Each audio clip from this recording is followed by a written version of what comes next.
Knee Lie Night. This is Jason Hawkins. We're going to show a move today from side control, just kind of a different transition of how to get into a knee bar from side control. So if I have Jason in side control here, I've modified my side control to where I'm facing his legs, right? Lots of different variations I can go to on side control. I have both arms over, cross facing here. I may be turned out for like a reverse scarf hold, which is kind of the situation here. Now he can also have his legs configured a lot of different ways.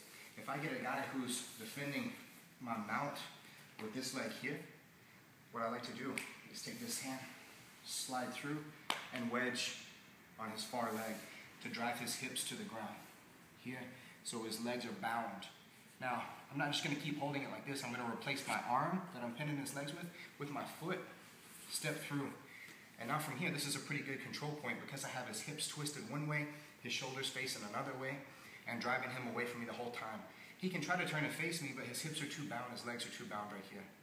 Now, from here, I could just go standard over to the mount, but this gives me an opportunity here for a knee bar. What I want to look to do here, I'm going to post up and drive my trailing leg across his hip to meet my foot on this side. Sit over on my hip, shoot this hand through, and grab high up by the ankle. And finish for the knee bar. So I have my legs configured like this, squeezing high up around his hip, and finish for the knee bar. Let's look at it again. So I found myself in a reverse scarf hold type position.